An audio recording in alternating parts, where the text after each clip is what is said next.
Fala pessoal, sejam todos muito bem-vindos a mais um episódio aqui do Papo Offshore. Hoje o nosso convidado trabalha ali na corretora do Itaú, mas eu vou deixar ele se apresentar aqui para vocês. O Danilo Coelho é um dos alunos aqui da casa, ele faz parte do nosso programa do MBA com ênfase no mercado internacional e hoje ele está aqui com a gente para contar um pouco da sua história, contar um pouco da sua trajetória no mercado financeiro. Então, seja muito bem-vindo, Danilo. Obrigado, Henrique.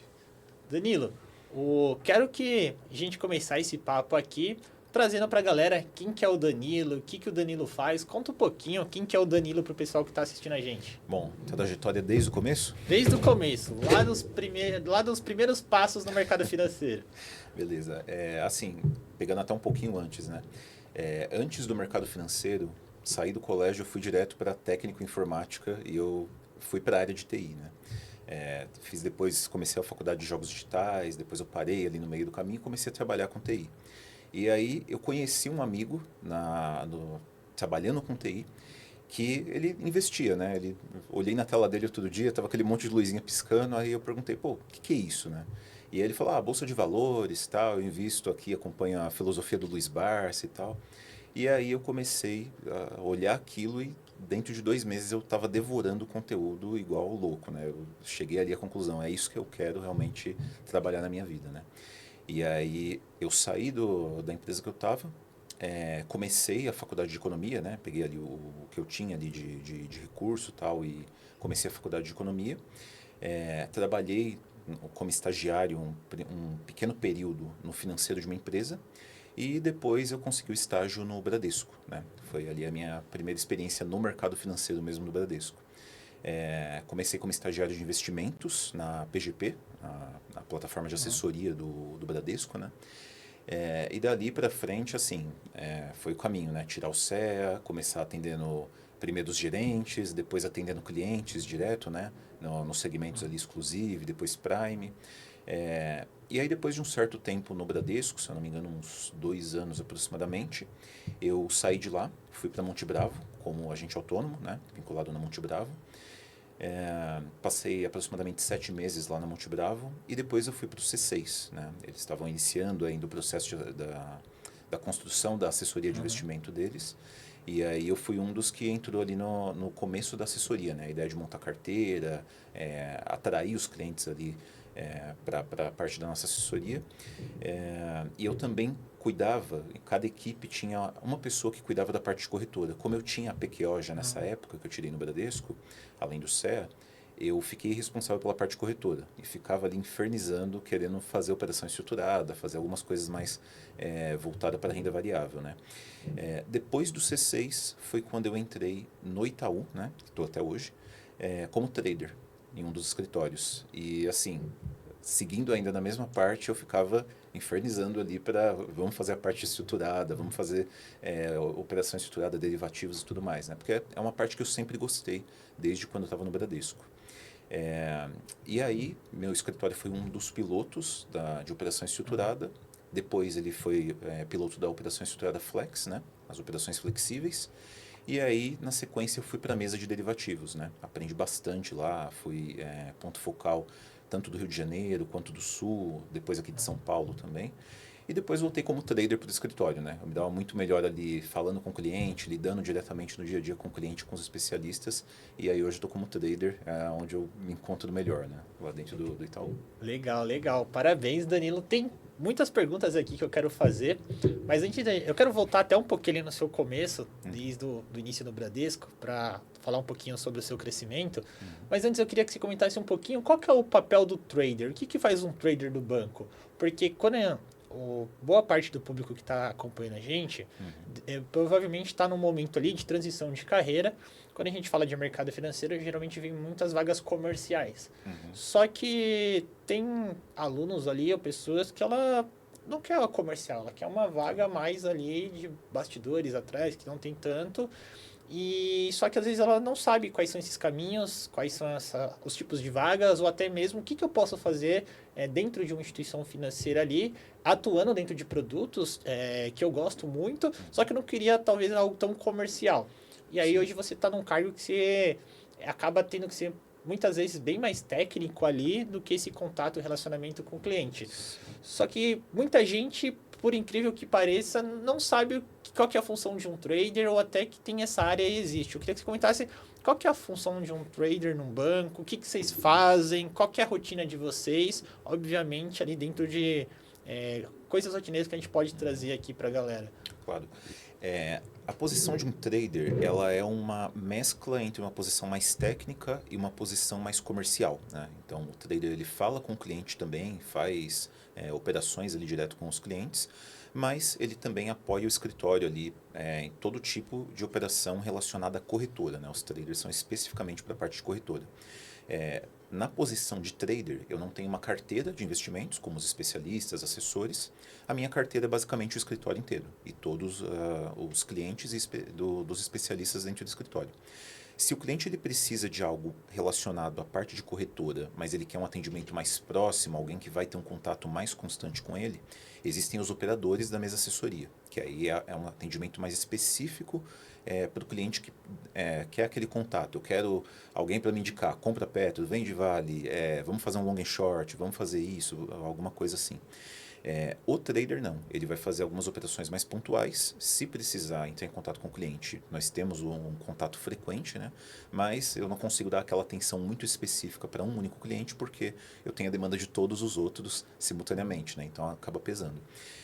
E é uma posição realmente mais técnica, você tem que entender muito bem ali como funciona negociação de renda fixa, negociação de renda variável, tem que estar pronto ali para, se tiver uma dúvida específica de como o cliente pode montar um termo, um long and short, operar futuro, montar uma operação estruturada, cotar especificamente uma operação estruturada, fazer diretagem, por exemplo, de renda fixa, tudo isso são pontos mais técnicos que o trader tem que saber como fazer, saber como conduzir ali, como faz.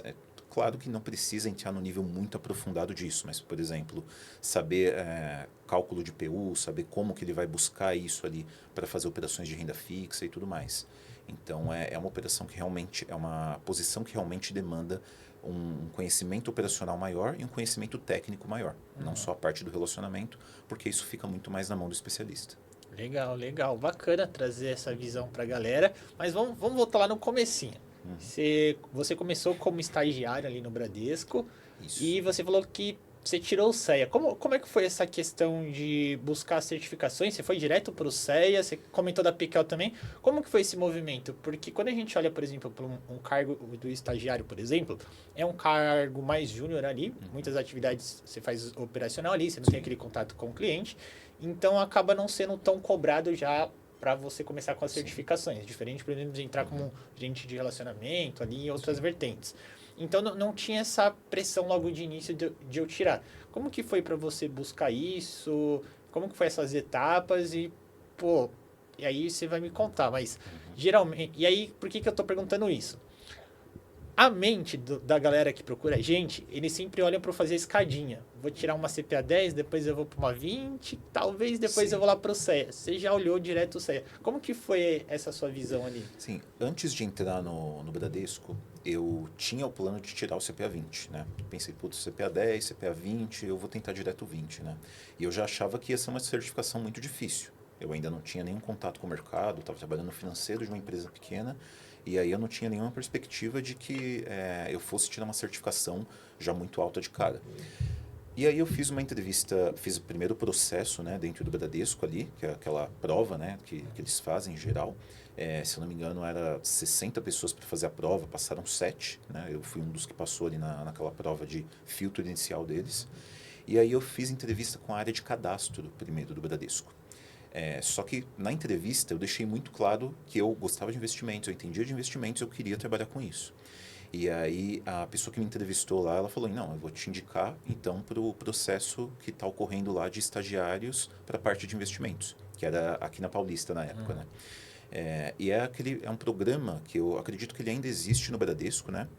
Acho que agora deve ter migrado ali para a academia de investimentos que eles têm, mas é um programa que formava praticamente todo ano 20 estagiários para ir para a PGP e virar especialista. Então, quando eu entrei lá, a proposta de cara já era, vamos tirar o CEA. A gente vai estudar aqui direto para tirar o CEA para você virar especialista de investimentos. todos os estagiários. E aí a gente tinha uma rotina muito mais voltada, muito menos para operacional e muito mais voltada para estudo. Então, a nossa rotina era fazer briefing de mercado, estudar ali como que fechou o mercado no dia anterior, como que foi a Ásia, como que foi a Europa, Estados Unidos e Brasil, bolsa, câmbio e juros. E aí cada um ficava responsável por essa parte. E assim, a gente tinha que aprofundar para entender no mínimo detalhe como cada coisa funcionava, né? Eu lembro que em uma dessas situações eu fiquei responsável por Estados Unidos e nos Estados Unidos a gente falava também da parte de petróleo. O WTI fechou em tanto, o Brent fechou em tanto. E aí o meu gestor na época, ele me perguntou, o que é o WTI? E eu não sabia responder. Fui pesquisar depois, na próxima vez que eu fiquei com os Estados Unidos, o que é o WTI novamente? Aí eu, não, o WTI significa West Texas Intermediate, ele é extraído no Golfo do México, é negociado ali através do Texas para a Bolsa de Nova York, ele é diferente do Brent porque tem uma concentração menor de enxofre, então a gente tinha que entrar no mínimo detalhe para realmente entender do que a gente está falando. Porque o treinamento era para você virar especialista. Então, se o cliente pergunta isso para você, você tem que saber do que está falando. E não só jogar ali a informação, por exemplo, ao vento, né? Só porque é muito falado no mercado. E a gente também tinha algumas divisões em grupos, onde cada grupo ficava responsável por uma parte. E o meu grupo ficou responsável pela parte de renda variável, e eu e outro estagiário especificamente ficamos com a parte de derivativos. Eu não entendia nada. E ali foi a ferro e fogo, vou aprender como é que funciona esse mercado. Tanto que virou a minha especialização no mercado, essa parte. E aí depois que nós tirávamos a certificação, nós íamos para a PGP, iniciar ali primeiro na mesa de gerentes, atendendo os gerentes e não clientes diretamente. E aí depois que você é efetivado, todo aquele processo, né? Aí você começa a atender os clientes direto, né? Na parte receptiva, o que seria hoje o equivalente do Itaú ao on-demand, basicamente, né? E aí depois dessa parte de atendimento vai evoluindo ali dentro, né? Da PGP. Legal, legal. E o que te chamou a atenção nessa parte de derivativos? Porque lá no começo, o que te despertou interesse em trabalhar no mercado financeiro foi as ações ali, de ver o seu colega ali operando, vendo e falou, não, eu quero trabalhar com isso. Você mudou de carreira, saiu da parte ali mais tech, vamos dizer assim, para o mercado financeiro. Só que você operava também a renda variável ali e, pô, chegou ali numa parte de derivativos, tudo novo. Só que tá até hoje ali, seguiu nesse nicho. O que mais te atraiu ali, te chamou a atenção? Por que você gosta tanto dessa parte de derivativos? Cara, foi... Inicialmente, eu tinha muita dificuldade para entender derivativos. Mas depois que eu comecei a estudar e me aprofundar, foi um tipo de operação específica que, assim, virou a chave dentro da minha cabeça. Que foi... É até muito comentado no mercado por causa do professor Su, né? Que ele fazia coluna em Infomani e tal. Que é a trava horizontal, né? Ele chama de trava horizontal de linha. Que é uma operação onde você... explicando aqui os pormenores um pouco mais técnicos, mas depois eu entro no motivo mais interessante dela. Você compra um derivativo, uma call mais longa, e você vende um derivativo mais curto. A ideia é, por exemplo, eu compro um de 60 dias e eu vendo um de 30 dias. A ideia ali é que aquele derivativo de 30 dias ele vai morrer, né? Ele vai chegar a expirar ao vencimento antes do de 60 dias. Então, meio que você está fazendo uma arbitragem de tempo. E quando eu vi isso, eu entendi que eu estava meio que conseguindo fazer arbitragem com a passagem do tempo. Eu pensei, cara, isso daqui é um absurdo. O que mais eu consigo fazer com isso, né? E aí eu aprendi, tem operações que você consegue arbitrar volatilidade, arbitrar a diferença de preço, taxa de juros. Então, assim, eu comecei a olhar derivativos e pensar, cara, dá para operar o mercado inteiro com isso aqui, né? Sabendo utilizar a ferramenta, a operação certa, você consegue arbitrar praticamente o mercado inteiro. E aí, conforme eu fui me aprofundando mais, entendendo ali como é que funciona, a precificação de derivativos, né, fórmula de Black-Scholes e outras fórmulas, né, que existem no mercado, eu comecei a entender também como funcionava melhor precificação de renda fixa, precificação de renda variável pura, né, somente a ação. Então, é uma coisa que meio que abriu minha cabeça para o resto do mercado como um todo na parte técnica. Eu comecei a entender muito melhor o mercado a partir do estudo de derivativos. Caramba, legal. Curioso, né? Eu não sei se... Deve ser assim também, mas às vezes eu tô pesquisando alguma coisa, aí vem alguma coisa assim também, tipo, que eu nunca vi bem diferente. eu não me inquieto até ir no detalhe do detalhe. Eu falo, nossa, imagine se tiver, deve ter mais coisas assim. E se eu for um pouco mais a fundo? Às Sim. vezes eu entro numas coisas assim.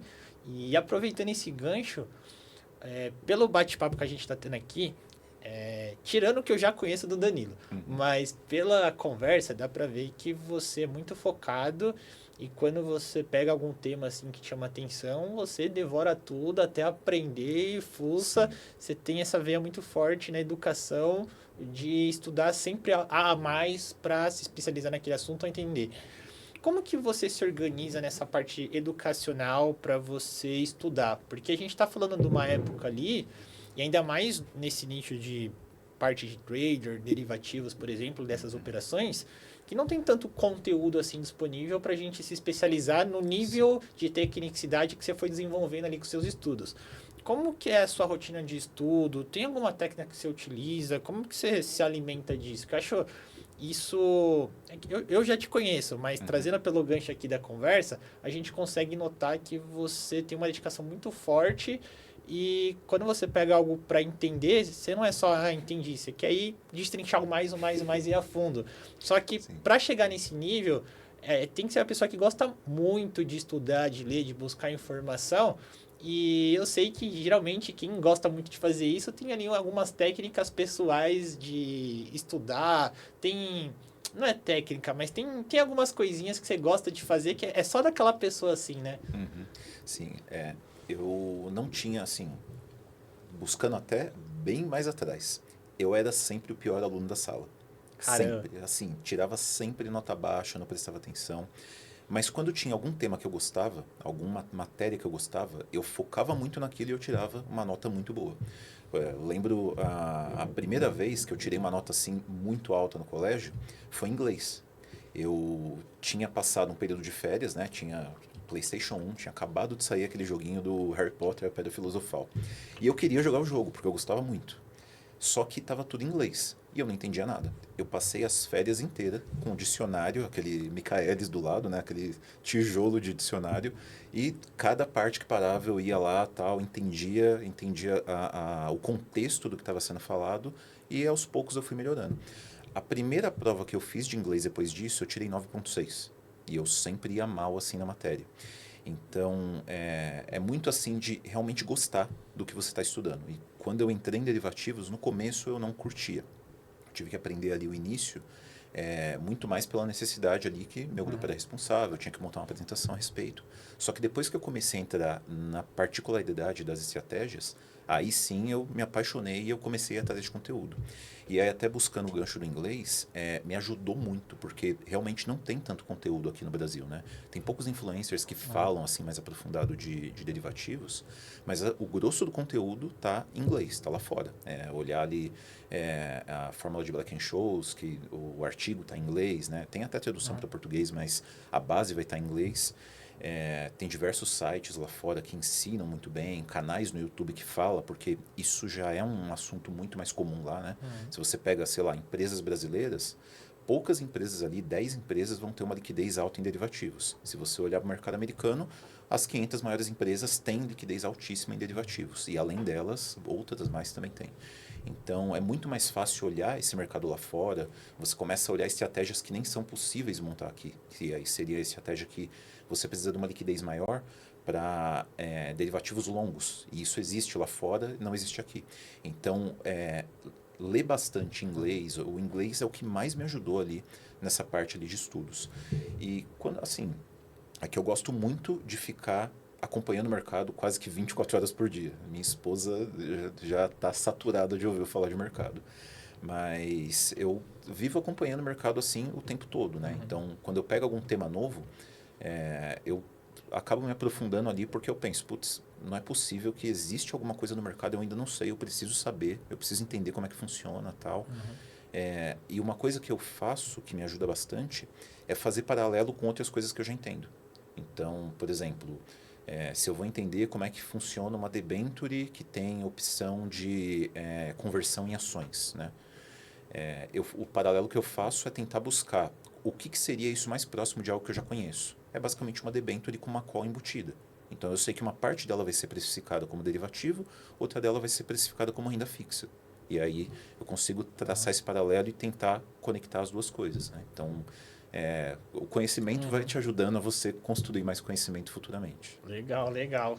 Bem diferente, curioso. E voltando ali para sua trajetória, você sai do modelo que é o Bradesco, banco mais tradicional, e aí você vai para o modelo de assessoria que é Sim. totalmente diferente. E depois você vai para um banco digital e depois volta para um banco com um modelo mais tradicional. Como que foi esse choque cultural para você dessas transições, sair do modelo do banco tradicional para um modelo de assessoria que é totalmente diferente, depois ir para um banco digital que também é uma terceira cultura diferente, não é nem igual ao banco tradicional, que nem igual ao modelo de assessoria.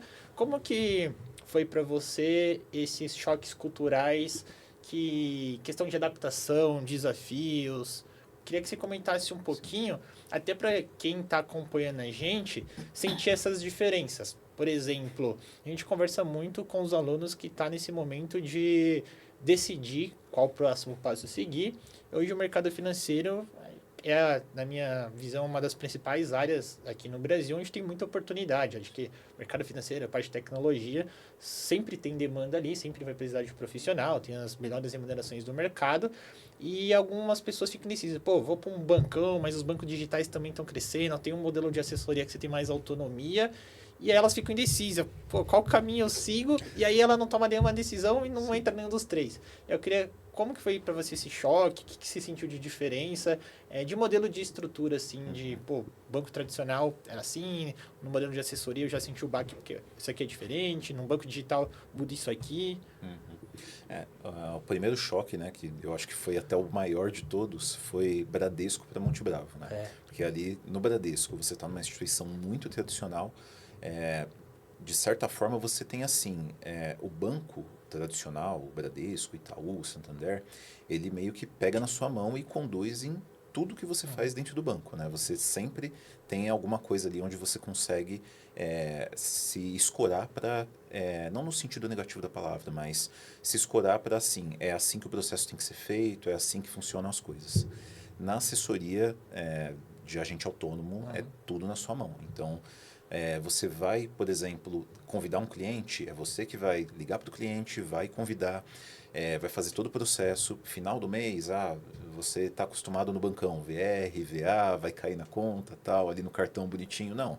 Final do mês na assessoria individual é um Pix na sua conta, ponto final. E é do seu resultado e tudo mais. Então é uma dinâmica muito diferente nessa parte. A parte boa é que você tem muito mais liberdade de atuação. Então, hoje eu quero trabalhar até tal horário, eu vou focar somente nesse produto e fazer dessa forma. Você tem essa liberdade. No banco, não. Você tem ali meio que tudo desenhado como que é a sua rotina ao longo do dia, né? Você não tem tanta liberdade num banco grande para desenhar a sua rotina da sua forma. Essa é a parte boa. A parte ruim é que realmente, assim, tá tudo na sua mão. Então é muita responsabilidade já de uma vez. E outro ponto é que eu era da assessoria receptiva dentro do Bradesco. Para lá eu fui na assessoria ativa, né? Conduzi uma carteira, se eu não me engano, uma carteira de 30, 35 milhões na época. Mas ali, assim, eu já entrei em um outro nível de responsabilidade. Painel de contatos, entrar em contato com o cliente, manter ali aquele contato sempre ativo, né? Aquela proximidade sempre ativa. A parte de captação, que não era parte da minha meta no Bradesco, eu passei a ter meta de captação, resultado, NPS. Então, tudo isso mudou já do dia para a noite, né? Tanto a posição quanto a cultura ali das duas instituições. E foi até engraçado a gente entrar nesse assunto. Acho que foi ontem, acho que foi anteontem. A gente fez uma live ali falando sobre o mercado ali, sobre segmentação. E uma das dúvidas que o pessoal manda no chat era bem parecida, perguntando: hoje eu sou um assessor de investimento e queria migrar para um bancão, é possível? Como que os bancos veem um assessor? E você fez esse movimento de estava ali atuando no modelo de assessoria e depois você fez a transição para um banco. É, trazendo assim para o dia, para a sua expertise, Você acredita que por ter tido essa experiência te ajudou? O que te agregou depois nos seus outros cargos, essa vivência na parte de assessoria? Porque até essa dúvida desse aluno que mandou ali para o chat, a gente vê muito como uma pessoa às vezes até desiste de porque eu estou no modelo é muito diferente, não vou me adaptar. O que você vê que quem está nesse modelo de assessoria, quer fazer essa transição para um banco, pode usar ao favor ali no processo seletivo, numa entrevista, porque eu tenho a minha opinião, que eu acredito que tem muita coisa que é muito positiva, por alguns fatores que você já trouxe de você tem que se virar, vamos dizer assim, sendo bem claro. Então acho que isso já conta alguns pontos para a pessoa que está na assessoria ir para um banco. Mas eu queria dar a sua percepção de coisas que você vivenciou lá e depois, quando você foi para um banco, te ajudou na performance, na entrega, resultado, coisas que você aprendeu que você levou para frente, assim. Sim. Um desses pontos foi realmente a questão da independência. Então, assim, eu tinha que correr atrás ali para correr atrás do meu resultado, né? Tinha uma meta dada ali que eu tenho que atingir. Eu corro atrás da forma que eu quiser, no ritmo que eu quiser, mas eu tinha essa liberdade e essa responsabilidade simultaneamente. Uma coisa que eu fiz lá e que eu acho que me ajudou bastante, o pessoal lá precisava, né, demandava treinamento em alguns produtos que eles não tinham contato no dia a dia, na época. E aí eu comecei a montar algumas apresentações sobre derivativos, sobre petróleo, sobre renda fixa, fundos imobiliários, análise de crédito ali de renda fixa, né, high grade, high yield e tal. E aí isso me ajudou bastante, assim, principalmente falar melhor em público, que é uma coisa que o Bradesco também incentivava bastante, né? Meu gestor na época, ele incentivava bastante isso, né? A gente sempre fazia apresentações ali para a PGP, fazia o briefing ali de mercado. E isso me ajudou bastante lá na Monte Bravo também. Quando eu passei depois para o Itaú, uma das primeiras coisas que eu fiz no escritório foi montar uma apresentação de derivativos e trazer o tema ali, para deixar todo mundo ali, pô, isso é um tema legal, é um tema divertido, porque o primeiro contato que todo mundo tem com derivativos ali na certificação é a coisa mais chata da face da Terra. E aí eu peguei ali operações como a própria trava horizontal, trava diagonal, diversas estratégias e comecei a mostrar, olha que legal que dá para fazer, olha todo mundo de possibilidades que você consegue trabalhar com esse produto, né? E aí o pessoal gostou bastante, tanto que depois o escritório foi até um dos pilotos e a gente começou a fazer operações ali enormes, né?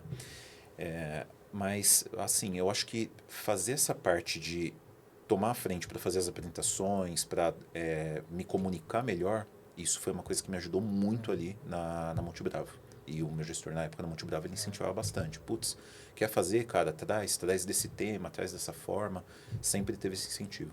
Legal, legal.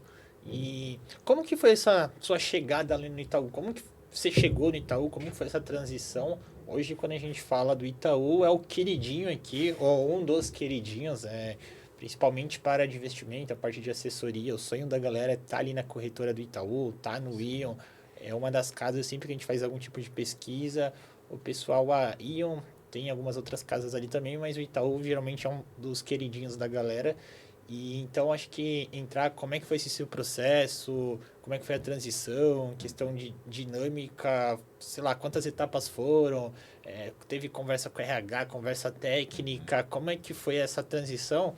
Porque tenho certeza que muita gente que está assistindo a gente ou vai assistir depois, eles têm essa curiosidade de como que é um processo seletivo, como que as pessoas chegam até essas vagas, principalmente para essas vagas que acabam não sendo mais específicas ali, a gente não vê tanto. Pô, uma vaga comercial, especialista em investimento, a gente vê tanto. Mas Sim. Uma vaga na mesa de operação, uma vaga para trader ali, a gente não vê tão costume como uma comercial, por exemplo. Sim. Personalité a gente vê toda hora. Pô, gerente personalité, especialista aí em um GPAT a gente vê toda hora. Mas essas vagas, por exemplo, para trader ali, como que você chegou? Como foi esse processo? Sim, eu fui não foi exatamente na primeira, mas foi nas primeiras levas de trader. Então, ali quando estava completando, né, a operação de traders ali do Ion, eu fiz entrevista e fui um dos que entraram. Foram 3 etapas. Uma etapa com uma empresa de RH de fora, depois uma etapa de entrevista, se eu não me engano, com a RH do Itaú, e depois uma uma etapa de entrevista com o gestor da área, que na época era o Marcelo Coelho, né? Que depois ele foi para CSI, se eu não me engano, a Comunidade de Soluções de Investimentos. Mas ele era o nosso gestor na época, né? Ele que me contratou no Itaú. E assim, as etapas foram naquele período, né? Não sei como está hoje, deve ter mudado ali o processo, porque já foram 3 anos atrás, né? Mas foi uma etapa ali falando uma parte sobre mercado, falando ali sobre uma parte mais técnica, sobre produtos, como funciona renda variável, como funciona a renda fixa, porque é uma coisa que o trader vai ver no dia a dia, são esses 2 produtos com muita frequência. Então, tinha um peso um pouquinho maior ali de falar a respeito desses produtos. E aí, depois eu fui selecionado, cheguei no escritório, né? Era um escritório que estava com um trader cuidando dos 2 escritórios. Eu fiquei com um deles, o trader que estava lá na época foi para o outro escritório. E aí eu passei a partir dali a ficar responsável por toda essa parte, né? Assim, esse outro trader, ele está no Itaú até hoje, né? O Lucas. Ele me ajudou muito com toda a parte operacional da corretora, porque ele entendia muito do operacional. Então, assim, eu não entendia como funcionava o operacional do Itaú, especificamente, da Itaú Corretora. E eu fui aprendendo ali com ele. Eu entendia mais de mercado, mas muito menos ali de como funcionavam as operações dentro do Itaú. E aí foi também outra mudança de cultura, porque eu tinha passado por assessoria como agente autônomo, depois uma fintech, né, que foi o C6, e aí eu voltei para um banco mais tradicional. Eu esperava uma coisa muito mais engessada, mas o Itaú não, ele tem realmente aquela dinâmica, quase que uma fintech dentro do Ion, né? A dinâmica ali é muito assim, traga a ideia, vamos testar, vamos falar a respeito, sempre está tendo discussão ali de novas ideias que a gente consegue implementar, né? E foi dessa forma ali com derivativos. Da mesma forma foram acelerando assim os outros produtos de uma forma absurda. Então, a cada mês tinha uma novidade sobre oferta pública, sobre crédito privado, sobre renda variável. Então, era uma curva ascendente muito grande assim de novidade chegando o tempo todo. E Legal, até hoje legal. ainda é assim, né? Não, bacana. Então, ó, a gente passou. Era tecnologia, depois despertou interesse em mercado de ações e bolsa, caiu no universo de derivativos e hoje você está olhando um pouquinho também para o lado internacional. Sim. Como que foi essa visão de começar a olhar para esse lado e buscar o que te despertou o start assim de falar, caramba, tem um internacional aqui. Hoje, quando a gente conversa até com o próprio pessoal que está lá no Itaú, a gente vê internamente o pessoal também buscando muito conhecimento para se especializar nessa parte de offshore. A gente traz muito aqui na escola que hoje o internacional, independente da área que a pessoa tá, seja o assessor, seja o especialista, ou até a pessoa que está no atacado, entender de offshore, entender dos produtos, até do cenário lá fora. Ontem saiu uma notícia, quase não fez barulho no mercado, já virou o mínimo do mínimo básico que todo profissional do mercado financeiro tem que acompanhar. Mas o que te deu esse estralo lá que fez você olhar para essa parte? Cara, o estralo foi assim. Antes da pandemia, final de 2019, eu estava conversando com o pessoal, estava no Bradesco na época, né? Tava ali conversando com eles a respeito de fundos, qual fundo que estava performando melhor, sobre ações no longo prazo e tal. Até que um amigo meu, né, que hoje também está no Itaú, ele chegou para mim e falou: pô, legal, mas tudo isso aí não bate S&P 500. Eu já tinha visto S&P 500, mas eu pensava, ok, teve um período ali que a Bolsa Brasileira foi melhor do que o S&P 500, que foi no período do boom das commodities, mas aí depois eu peguei, joguei no gráfico, né, na época, a gente tinha ferramenta lá para fazer comparativo, joguei no gráfico S&P 500 contra Ibovespa, contra fundo tal, X, contra fundo Y, contra fundo Z, contra todos os fundos. Nenhum deles realmente superava. Eu comecei, não, peraí, eu quero entender como que isso daqui tem um retorno maior. E o inglês realmente me ajudou muito nessa parte. Eu fui pesquisar composição do S&P, né? Não me aprofundava tanto em mercado internacional naquela época. Comecei a pesquisar como funciona a composição do S&P, como funciona ali o mercado americano. Comecei a entender ali, principalmente aquele relatório da S&P 500, o SPIVA, né? Que ele faz índices versus assets e que tem aquele resultado onde a maior parte dos gestores não consegue bater o índice passivo no longo prazo, o índice de ações americano. A mesma coisa ocorre aqui no Brasil, né? Boa parte dos gestores também não consegue bater, só que a gente tem um pouco mais de eficiência nos gestores brasileiros, né? Lá realmente, assim, 90% dos gestores não conseguem superar o S&P num prazo de 10 a 15 anos.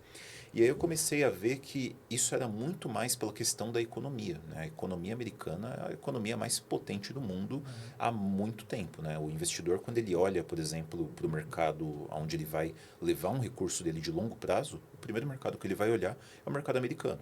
Querendo ou não, é a democracia mais antiga que existe. Então ele tem um nível de segurança jurídica que funciona muito bem lá até hoje. E aí eu comecei a pesquisar a respeito disso, entender ali como que funciona realmente Estados Unidos como um todo, né?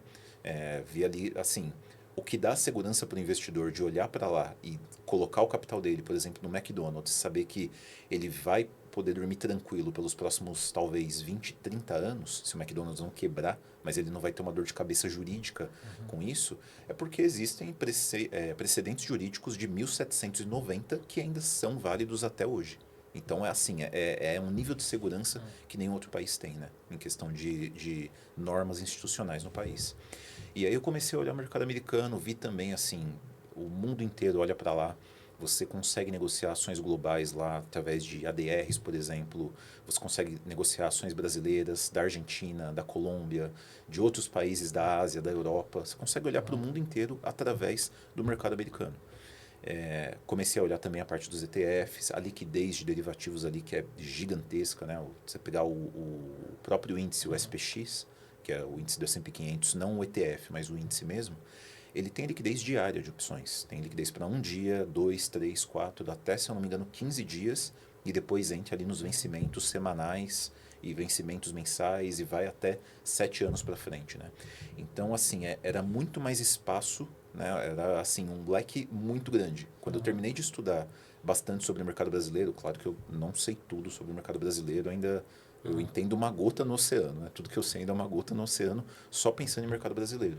Mas quando eu olhei lá para fora, eu pensei, nossa, é muito maior, é um oceano 10 vezes maior do que o que eu estava olhando aqui dentro, né?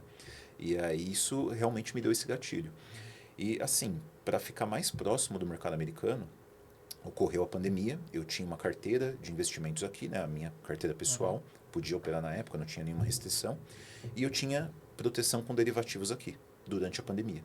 E aí, quando ocorreu a pandemia, os derivativos explodiram, eu liquidei todos eles, mandei para fora. Quando os ativos recuperaram, eu liquidei também tudo e mandei para fora. E passei a investir somente lá fora para ter contato com o mercado americano e, assim, eu tenho que entender na prática isso aqui. Eu tenho que quebrar a cara ali, como que funciona a operação, como que funciona, por exemplo, um day trade lá fora, restrições que existem lá fora. Tudo isso eu tive que meio que aprender ali na prática, porque para mim isso ia funcionar melhor do que simplesmente ler a respeito, né? Então, até como você comentou, né? O mercado, o pessoal quer aprender mais sobre o mercado lá fora, cara, abre uma conta lá fora e começa a mandar uma parte dos seus investimentos para lá, entender como é que funciona. Você vai ter um contato assim no dia a dia que a experiência prática vale muito mais do que você ler a respeito e não ter o contato direto, né? Legal, legal. A gente fala muito isso aqui pra galera, principalmente quem quer atuar nessa área, seja aqui no Brasil, lá fora agora também um pouquinho pra esse nicho, mas já de começar, começa com a família ali, pega um amigo, pega a tia, o tio, o vô, alguém em casa ali, começa a ajudar financeiramente, dando alguma dica, alguma orientação. A gente fala, traz isso, começa a montar um portfólio de pessoas próximas aqui no Brasil, e lá fora também não é diferente. Então você pega ali um amigo seu que já investe, aí, já pensou em ter uma parcela dolarizada? Bota um pouquinho ali, aí vai fazendo pra você entender essa dinâmica, sentir o mercado. Uma coisa é a gente falar aqui, aí você vai lá, compra uma ação, Sim. compra sei lá, um ETF, um fundo. Enquanto tá subindo, tá tudo certo. Aí quando cai, aí bate aquele desespero. O que eu faço agora? Vendo? Ou vai ver a oscilação do dólar versus a rentabilidade. Aí às vezes o dólar cai, despenca, e você, mas agora aí, então... Aí você sente a coisa, você só sente na pele quando tá investindo. Então, Exatamente. legal você trazer essa dica pra galera. Quem quer entender mais do mercado internacional, já investir, começar a montar umas estratégias de portfólio, ou abrir uma conta. Tem um monte de banco digital hoje aí que você consegue abrir conta lá fora com mais facilidade. Cria uma conta lá, coloca um dinheirinho só para você ir brincando mesmo, para pegar essa dinâmica e começar a startar isso. Acho que essa dica aí é bem válida. E aí, você entrou no programa, hoje ali no IAP, que é o nosso programa internacional, E hoje já tá dando até entrevista, participando de reportagem. Como que é essa experiência de... Como é que foi esse primeiro contato ali? Obviamente, todos os alunos ali do programa, eles já sabem que vai chegar alguém ali, vai entrar em contato com eles para participar de uma reportagem, algo ou de alguma entrevista. Mas como foi a primeira vez ali que o pessoal da assessoria te mandou mensagem? Oi, Danilo, tudo bem? Aqui da assessoria, a gente tem uma reportagem ali. Como é que foi esse primeiro baque? Ficou nervoso? Como é que foi esses primeiros... Sim, eu fiquei um pouco nervoso já de cara, porque assim, eu não sabia por qual caminho que eu devia seguir, se eu tinha que ser um pouco mais neutro, se eu tinha que dar algo mais opinativo sobre o mercado, né? Fiquei também com receio até onde eu podia, por causa de restrições, né? Mas, assim, no primeiro momento foi até tranquilo para falar, só que era já um tema um pouco mais cabeludo, que foi a questão do IOF. Uhum. E, assim, toda a comunicação do IOF tinha sido meio problemática, né? Então, foi, sobe para 3,5 em tudo, só que agora vai voltar para 1,1 em investimento, mas não era 1,1, na verdade era 0,38, então comunicação de retorno do governo também ficou meio estranho. E aí não estava claro nem para a gente aqui do mercado, né? A gente estava vendo fontes de tudo quanto é lado. Eu, dentro do Itaú, vendo o pessoal lá da área de pesquisa econômica falando a respeito, olhando outros especialistas de mercado, mas para ninguém ainda estava claro. E aí a gente foi no detalhe ali, eu fui no detalhe da norma para entender, né, o que tinha sido passado, para poder dar algo ali um pouco mais assertivo, né, no primeiro questionamento que tinha sido feito.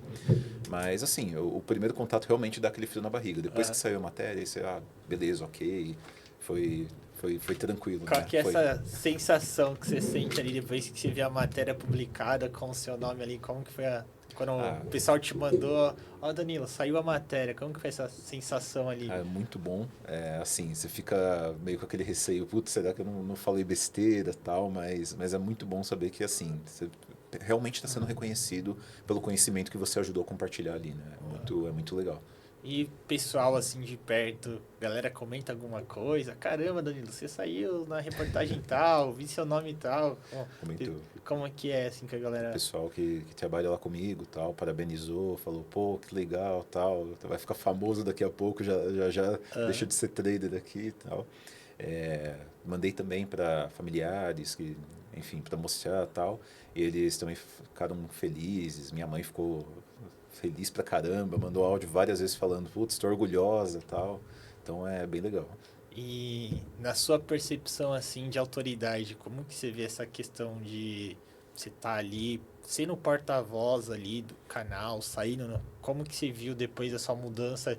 Até você mudou ali o seu comportamento, não de mudar o comportamento no dia a dia, assim, mas você sentiu algo diferente em você, assim, depois que você começou a participar, assim, e começou a ser chamado? Sentiu diferente, assim, como questão de sensação? Pô, nossa, agora eu sou outro Danilo, agora eu tô jogando outro jogo aqui. Dá um certo receio, né, como eu falei, né, aquela preocupação de eu preciso estar muito bem informado o tempo todo, porque eu não posso falar besteira. Então, isso também, antes de pegar qualquer tema, mesmo que eu entenda muito bem a respeito do tema, antes de passar ali para o pessoal da assessoria, eu dou uma revisada no tema todo para ter certeza que não vou falar nenhuma coisa errada ali. Então, isso colocou um peso extra ali de, putz, tudo que eu sei, é sempre bom eu estar, sabe, renovando esse conhecimento para não cometer erros, né? Então, isso meio que mudou um pouco para mim também. Legal, legal. Contei ali, eu lembro, primeira vez que eu fiz uma participação, que era ao vivo, que eu entrei para notícia, na época já tava com o CNPI ali, então montava as recomendações, e aí comecei a participar de algumas para falar sobre o mercado, e aí me convidaram para entrar ao vivo. Eu falei, tranquilo, né? Entrar ao vivo só para falar o que eu faço ali, vou comentar lá de umas ações, tranquilo. Aí, mesma dinâmica. Você pega daquela estudada antes ali para não ter erro e tal. Mas a galera, é normal bater o nervosismo ali as primeiras vezes. Você fica um pouco nervoso, dá umas tremideiras ali. Depois a boca fica seca, depois se acostuma e fica normal. Mas as primeiras é assim. Aí eu lembro, a primeira vez que eu entrei, aí era ao vivo. Aí você tinha que entrar, tinha uma previsão de horário, sei lá, tipo, mais ou menos meio-dia vão te chamar. Só que você tem que entrar às 11h50 para o pessoal dos bastidores vai testar câmera, microfone, ver se tá tudo certinho, aí você fica esperando, a hora que o âncora dá deixa, aí ele te anuncia e você entra. Aí beleza, entrei, testei tudo, tal certinho. E aí eu ia olhar as ações na hora. Então, compartilhei lá a ferramenta, tal, a plataforma, e digitava o ticker lá, olhava, tal, vai subir, vai cair, beleza. E eu fui, é engraçado, eu fui fechar o xizinho da tela para parar o compartilhamento. E aí tava a âncora, eu e a tela compartilhada. Em vez de eu clicar no xizinho para encerrar só o compartilhamento de tela, eu fechei a tela da videochamada, mas eu saí no meio do ar, mano. Aí a âncora, acho que tivemos um problema de conexão aqui, aí eu paguei esse mico na primeira vez que eu fui entrar ao vivo. Era só para eu fechar o compartilhamento de tela, eu fechei a janela inteira lá, saí, aí depois entrei de novo e no final deu certo. Mas a gente passa uns perrengues. É história para contar. O Bruno tem uma boa também. Eu não vou expor ele não, mas depois eu te conto as do Bruno também, de perrengue assim, mas legal, legal. E dentro do programa, como é que tá a experiência? O que você tá gostando? Como que tá sendo aí acompanhando as aulas ali do MBA Internacional? Sim, assim, o conteúdo tá um absurdo, né? No começo a gente teve mais aquela resumão ali do mercado, né? Como funciona o mercado americano, o que são os bonds, o que é o equivalente ao CDB, que seria os CDs lá dos bancos americanos, como funciona a renda variável e etc. E agora a gente está entrando nos pontos ali mais técnicos que realmente são coisas que você raramente vê no Brasil, porque é uma coisa meio que particularidade do mercado americano, com o nível, o tamanho do mercado e o tamanho da liquidez que tem lá, né? Então, eu estou gostando bastante do fluxo, né, que está tendo ali no MBA ao longo do tempo. Tanto o conteúdo base que a gente teve já de começo, quanto agora aprofundando em cada um desses temas, né? Entendendo melhor fundos, entendendo melhor produtos específicos, né? As notas estruturadas lá fora, como é a negociação de bonds lá, né? Mas principalmente como que é feito ali a visão de assessoria lá fora. Que, assim, diferente do Brasil, onde você tem poucas coisas, então você olha muito mais para single names, né? Papéis individuais. Lá é muito comum, né? Pelo que todos os professores passam para a gente, é muito comum trabalhar a exposição naquele tipo de ativo, naquele tipo de mercado. Então, ao invés de ficar olhando uma debenture, um bond, por exemplo, eu vou olhar um fundo de bonds. Ao invés de olhar uma ação, eu vou olhar um setor de ações diretamente, né? Ou um país ali especificamente, a parte de ações dele. Então, é uma coisa mais específica do mercado americano que a gente não vê muito comumente aqui no nosso dia a dia no Brasil, mas é muito mais comum lá fora. E aí essa diferença de dinâmica de como é levado ali a montagem de carteira para o cliente está sendo assim o maior diferencial ali que eu estou vendo de como olhar para o cliente quando vai levar ele lá para fora. Legal. E mudou muito ali a sua visão que tinha do internacional pré pro pós ali, depois que você começou a ter esse contato, sua percepção de atendimento de cliente mais, não de relacionamento comercial, mas em questão que você trouxe agora de portfólio. Teve um choque assim, caramba, lá o jogo é bem diferente do que a gente está acostumado no Brasil, por conta de N motivos, a gente sabe que o mercado lá é infinitamente diferente. Sim. Mudou muito? Mudou bastante, né? Aqui no Brasil é muito comum a gente ter assessoria baseado em remuneração, né? Por produto, tipo de fundo, etc. Pelo que eu vi lá é muito mais comum a parte do fee-based, né? Então o cliente ele paga pela sua assessoria diretamente, não é aquela assessoria gratuita, mas está embutida no preço de tudo que é negociado, né? Então essa diferença de dinâmica eu percebo que faz com que a maior parte do pessoal, dos professores que trabalham na parte comercial, trazem para a gente que é uma carteira muito mais pensada em um prazo muito mais longo do que a gente olha aqui no Brasil. Não só por causa disso, mas também pela dinâmica de mercado lá, né? Assim, o investimento lá para eles realmente é 5, 10 anos. Isso é um investimento. Menos do que isso, eles olham muito como um trade, né? Aqui 5 anos já virou longo prazo para o investidor brasileiro, porque ele olha no outro lado, pô, eu tenho liquidez diária no CDB pagando 15% ao ano. Então, essa diferença de dinâmica é muito grande, né? A gente percebe que lá é uma carteira pensada por um prazo mais longo, enquanto aqui a gente vai pensar numa carteira muitas vezes por um prazo mais curto, porque a gente tem movimentações mais rápidas aqui em todos os ativos, né? Seja na nossa bolsa, seja na renda fixa, seja no câmbio. Então, tudo isso aqui se move muito mais rápido, enquanto lá é algo mais sólido, uma construção de longo prazo. Legal, legal. E saindo um pouquinho agora dessa parte profissional de carreira, você comentou ali que a esposa em casa, né, às vezes reclama um pouquinho que, pô, respira mercado financeiro praticamente 24 horas por dia. Como que você concilia a vida pessoal com o trabalho? Sobra tempo? O que que o Danilo faz? Extra trabalho? O que que você gosta de fazer? De hobbies? Sobra tempo ainda, né? Tem que arrumar um tempo, senão Senão, não existe não... casamento. Mas assim, tem um tempo ali livre, né? Eu e a minha esposa, a gente está há 2 anos morando junto, né? Mas a gente já tem mais tempo ali juntos. Temos 4 gatos, então parte do hobby também é ter que cuidar dos gatos, né? Ter que acordar de madrugada porque estão fazendo barulho, derrubando coisa. A gente gosta bastante de viajar, principalmente interior, assim, eu adoro viajar para o interior. Eu não sou tanto de praia, barulho e tal, eu prefiro paz e sossego do interior, porque assim, eu já fico do caminho de casa até o caminho do trabalho e na volta e dentro do trabalho, notícia de mercado o tempo todo. Então o barulho já é o mercado 24 horas na minha cabeça.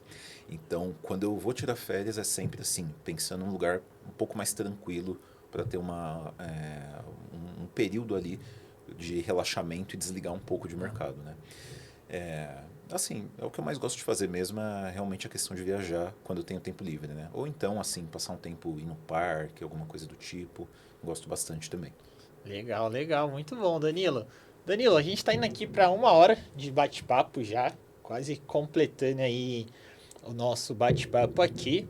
Pra gente, pros finais, queria que você deixasse uma mensagem pro Danilo lá de trás, assim, que estivesse começando hoje, um recado, um conselho, porque o Danilo lá de trás pode estar na mesma fase que muitas pessoas que estão assistindo, acompanhando a gente. Então, um recado, uma mensagem pra galera que tá acompanhando a gente aí. Tá. Se fosse deixar um recado para mim lá no ano passado, provavelmente vai falar, compra Bitcoin. Boa. Estaria milionário hoje. Mas não, um recado para mim lá atrás, eu acho que no começo da carreira de mercado, que não faz tanto tempo assim, né? Eu tenho 7 anos trabalhando no mercado financeiro.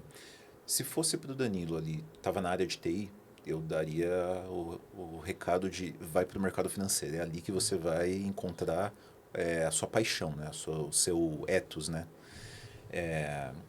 Mas se fosse para o Danilo ali no começo do mercado financeiro, começou a trabalhar, acabou de entrar no Bradesco, assim, vai mais ainda atrás de conhecimento. Não se satisfaz, porque teve um período realmente que eu fiquei, putz, eu acho que eu já aprendi bastante, consigo ficar um pouco mais tranquilo. Depois eu retomei e observei, não, eu ainda preciso aprender muito mais. Eu ainda não sei absolutamente nada. E eu ainda tenho essa cabeça até hoje que eu ainda não sei absolutamente nada. E aí seria realmente esse recado. Está no começo da carreira, no começo do mercado, cara, vai atrás de conhecimento assim, o mais aprofundado possível. Porque se você está numa área comercial, a própria área comercial vai te ensinar a ser comercial, mas não vai te ensinar a parte técnica. Tem muitas coisas de área técnica que você só vai aprender estando dentro de uma área técnica ou então estudando muito para entender aquilo. E isso é o que mais dá segurança para um especialista de investimentos, para um trader, por exemplo, falar de um produto, né? Eu não conseguiria falar com o cliente a respeito de operação estruturada se eu não soubesse falar a respeito de derivativos. O cliente ia me trucar com algum questionamento que eu não ia saber. Então, muitos especialistas não têm conforto em falar de diversos temas, falar a respeito de diversos tipos de produtos que existem no mercado, porque não entende a parte técnica dele. Então, assim, vai atrás, vai a fundo, né? Se aprofunda em cada um dos temas e, se possível, traz isso quando você estiver numa conversa. Porque isso também ganha o cliente. Ele sabe que ele está falando com alguém que é especializado naquele tema. Então, mesmo que seja um mínimo detalhe que vai ser inútil, mas o importante é ele entender que você sabe exatamente do que você está falando, ele vai se sentir confortável de ter você como especialista, como trader, como operador, porque ele sabe que é alguém que entende daquilo que está falando. Legal, legal. Muito bom, Danilo. Quero agradecer pelo bate-papo, por você estar aqui com a gente hoje, contando um pouco da sua história, compartilhando aí Agradeço a os oportunidade. insights com a galera. Então, obrigado, Danilo, por estar aqui com a gente hoje. Pessoal que está assistindo a gente, muito importante que você curta o vídeo, compartilha, manda para todo mundo aí do Itaú também. E a gente se vê num próximo episódio do Papo Offshore.